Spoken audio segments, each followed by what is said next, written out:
दिल्ली में पानी और सीवरेज सिस्टम को लेकर सीएम रेखा गुप्ता का बड़ा ऐलान। दिल्ली की मुख्यमंत्री रेखा गुप्ता ने राजधानी में पानी की समस्या और जर्जर सीवरेज सिस्टम को लेकर बड़ा बयान दिया है। उन्होंने कहा कि हर साल गर्मियों में दिल्ली वासियों के सामने सबसे बड़ी चुनौती पानी की होती है और यह संकट यमुना की सफाई और सीवरेज सिस्टम से जुड़ा हुआ है। मुख्यमंत्री ने कहा कि उनकी सरकार ने दिल्ली की सभी जरूरतों का संज्ञान लिया है और अधिकारियों से इस दिशा में ठोस कदम उठाने को कहा है।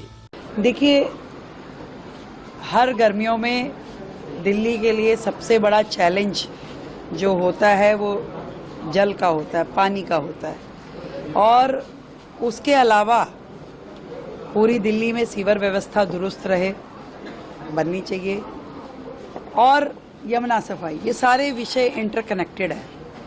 और इसी के लिए आज वरुणालय में जो हमने पीछे टैंकर्स जल आपूर्ति व्यवस्था के लिए जो टैंकर्स का जीपीएस सिस्टम शुरू किया था, जो आज के समय की दिल्ली की ज़रूरत है, इन सबको आज हमने यहाँ संज्ञान किया कि कैसे हमारा कमांड एंड कंट्रोल सेंटर काम कर रहा है, क्या टैंकर्स का सप्लाई समय पे पहुँच पा रहा है। इसके अलावा हमारा स्काडा सिस्टम जो है वो पूरी दिल्ली को एज ए होल देखें तो यहाँ से ऑपरेशन किस तरीके से चल रहा है, और फिर अधिकारियों के साथ कि पूरी दिल्ली सिटी में पानी की लाइनें कहाँ कहाँ बदलने की ज़रूरत है।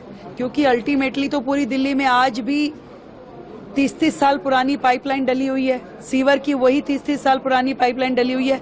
आज डेंसिटी बढ़ गई, पॉपुलेशन बढ़ गई, रिक्वायरमेंट बढ़ गई, पर उन्हीं लाइनों पे लोग चल रहे हैं, दिल्ली चल रही है। तो दिल्ली जो देश की राजधानी है वो उन व्यवस्थाओं में नहीं चल सकती।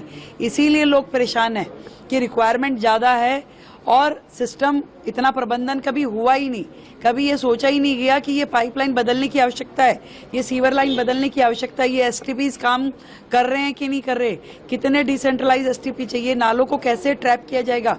ये सब चीज़ों को हमने, आदरणीय मंत्री जी भी यहाँ पे हैं, हम लोगों ने मिलकर के एक एक अधिकारी से कि इन समस्याओं के समाधान पे अब जो ये सरकार है ये काम करेगी।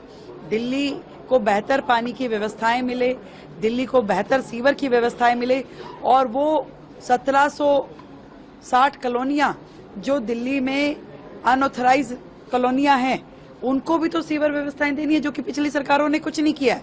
हमारा टारगेट ये है कि फेज वाइज उन सभी कॉलोनीज में हम लोग सीवर की व्यवस्था दें, सभी हाउस होल्ड को उसके साथ में कनेक्ट करें, वहाँ एसटीपीज लगाएं, ताकि एक फुल फ्लेज व्यवस्था हर झुग्गी बस्ती के लिए, हर अनऑथराइज कॉलोनी के लिए और बाकी पूरी दिल्ली के लिए।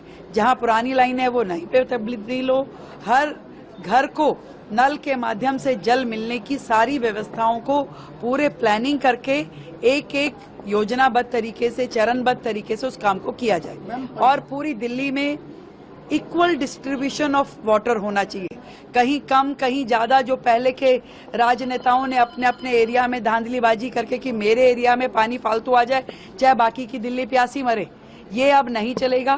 पूरी दिल्ली में पर व्यक्ति जो पानी की सप्लाई होनी चाहिए, इक्वल डिस्ट्रीब्यूशन ऑफ वाटर किया जाएगा। हम टैंकर्स को लेकर लोगों की बहुत शिकायतें आती रही हैं, टैंकर्स के ऊपर किस तरह से आपकी सरकार नकेल हो सके? इसी के लिए तो हमने जीपीएस लगा करके जो शेड्यूलिंग टैंकर्स को दी जाती है उसका ऑब्जर्वेशन यहाँ अपने कमांड एंड कंट्रोल सेंटर में शुरू किया। यहाँ पे अच्छा एक सेंटर जिसके माध्यम से लोगों की कंप्लेंट आए और उसको तुरंत प्रभाव में उसको इजीनेस मिले, उसको उसकी रिक्वायरमेंट पूरी की जाए। और जो माफिया चलता था टैंकर का, जो घोटालेबाजी होती थी, जो किताबों में, रजिस्टर्स में जितने टैंकर्स की सप्लाई दिखाई जाती थी और जमीन पे उतनी होती नहीं थी, अब उन सारी चीज़ों को कर्व करने के लिए, एक ट्रांसपेरेंट सिस्टम खड़ा करने के लिए, उस माफिया को खत्म करने के लिए हमारी सरकार काम कर रही है और दिल्ली की उस समस्या का समाधान होगा, इसके ऊपर लगातार नजर रखे हुए हैं। Bureau report, team top story news.